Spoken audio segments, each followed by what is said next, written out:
If you're looking to start a new business, I'm going to give you 4 things right now that you should absolutely do to start the business, right? The reason I say this is because I've started businesses before. I've had successful businesses. I've had businesses that have failed miserably, but I've learned so much in the process. And I am also in the midst of starting it, growing another business in a industry that I thought that would never happen. So if you all like these videos, can you do me a favor? I'm trying to grow this channel. Like, comment, subscribe. I would love to interact with you, but we are going to grow this because it's the Real Growth Playbook, and we're just going to grow together. So how do we start a business? And I'm not just going to give you kind of the, boring textbook tactics and stuff like that. I'm just going to give you straight up the things that I have seen that have worked the best. Number 1 is actually be passionate about it. I see too many people and too many things that happen on social media where people see a trend and they jump on it and they build a business and they wonder why it's not sustainable. It's because they don't care about the actual business. They don't care about the people. They just care about, the money that's involved. And I see it so much in the fitness industry. And it's, people who are like, oh, I'm going to have a business that I don't really care about my clients, but I'm going to teach you how to get clients. And then that person ends up coaching people, and then they coach people. And it's just like this weird MLM scheme. And it's like, but nobody necessarily cares. I'm not saying nobody, I'm just not going to generalize, but there's not the care and the time and attention to how to actually serve the clients from that aspect. And I'm just using that as an example. So you have to make sure that your passion is there. And before I even jump into everything else, so I used to run a fitness apparel company that actually ended up being a 90% women's apparel company. That was not the intention, but women saw the first tank that was I created, and they were like, oh, this must be a unisex tank. And they bought it like crazy. And it just exploded, right? From, I believe, 2017 to 2022. And I was super passionate about it for some time. And then when 2022 hit, I realized I'm not as passionate about it. And it's because it didn't encompass who I was. And I was like, I will never be a woman. I am building women's apparel with the help of my team, with the help of my then girlfriend, now wife. And I'm like, I don't know how it feels in this stuff. And so, yes, we can grow, but it's like, but I need to be able to be passionate about it, to wear the things so that I am not only a walking billboard of it, I'm an advocate for it, right? So that's why I say being passionate about something is going to be helpful, because you embody what it is. And when people talk to you, they'll see your true passion about it. The second thing is have a loose plan. Now, I'm going to tell you guys something that I'm going through right now, right? So if you've been following me on Instagram, you will see that I have started a barbecue company. I live in Texas. I've been here for 2 years. I've been smoking meats and everything for 2 years. Probably early midway through 2024, I really started liking whiskey syrup. I went to a farmer's market. This person was selling whiskey syrup, and I was like, I got to figure out how to make this. So I started making this for friends and family. This is a Rick Lane barbecue whiskey syrup. Now, people started loving it. They were like, you need to sell it. So it was probably December timeframe. I was talking to my wife and I was like, I'm just going to start doing small batches. So I started doing that. I've had some sales, some batches have went out and everything. Also working on a new rub, which is going to be so good. It is great, but you'll see all this coming soon. But I digress, getting back to it. Now, after the second batch went out, I realized, well, some people's were, when they got it, the lid was slightly off, and, we vacuum seal it, plastic seal it, everything, but it was because of the pressure, and it's a pressure in the glass bottle. Glass doesn't have anything, can't mold, can't go anywhere. So the only way to go is out, or the bottle to break.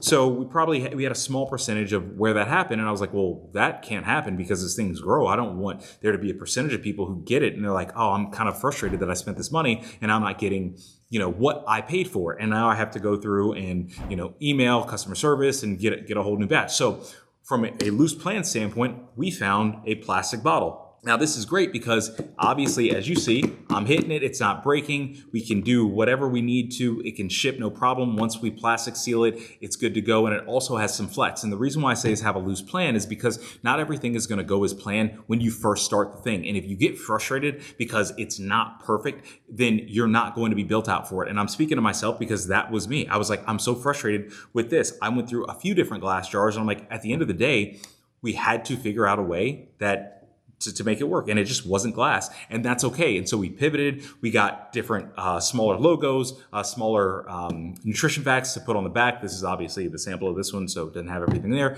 So we just had to pivot a little bit. And what that's going to do is that helps the customer. That helps who the end goal is to make sure that customers are happy with the product, right? So when you have a loose plan, it's going to be helpful.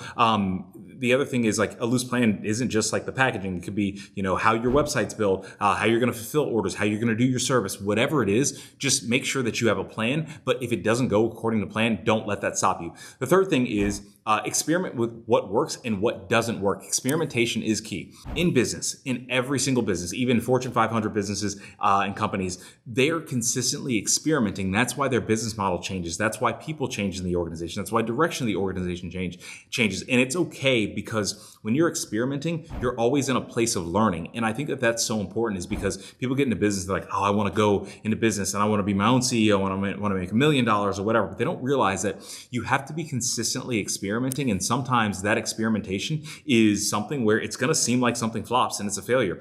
I also think what's so important, especially if you're starting something new, is show people the story of it. So when it comes to this, I was already posting about the whiskey syrup well before I started selling it, not because I ever thought that I would sell it. It's like, I'm passionate about it. And then we had the bottle problem, and it literally only happened to 3 people out of, the sales that we've had. And I was like, but you know what? I'm going to be transparent about it, because people have seen this, people have seen people repost this, and I'm going to say, hey, this bottle just isn't working out, and it started to break. So I started doing a test with this, on social media, and just dropping it and showing that, hey, it's not breaking, but we're transitioning to this, right? So experimenting with what works and what doesn't work. And again, this might not be the end or the last bottle. I might find something and I'm like, oh, I like it even better, because it works better for whatever reason. So when you experiment, and also when you experiment publicly, it just shows people that you're human, shows people that you're not perfect, that you are trying to just do your best to make the most perfect thing that you can, while knowing that it's probably not going to be 1,000% perfect. But experimentation is going to be the reason why you learn the most. And the last thing is kind of the Nike slogan, just do it. Now, this is interesting because I wrote these video notes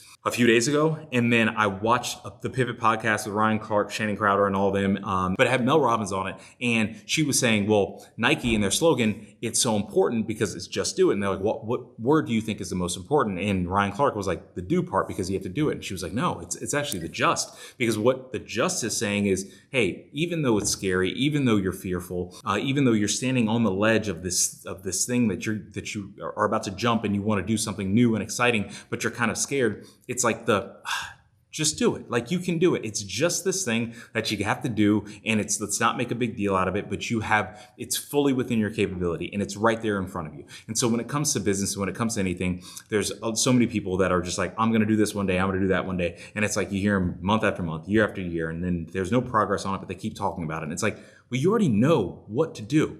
Just do it. Right? No matter how it turns out, a success, a failure, sometimes your successes are going to feel like failures because you're failing forward every single day.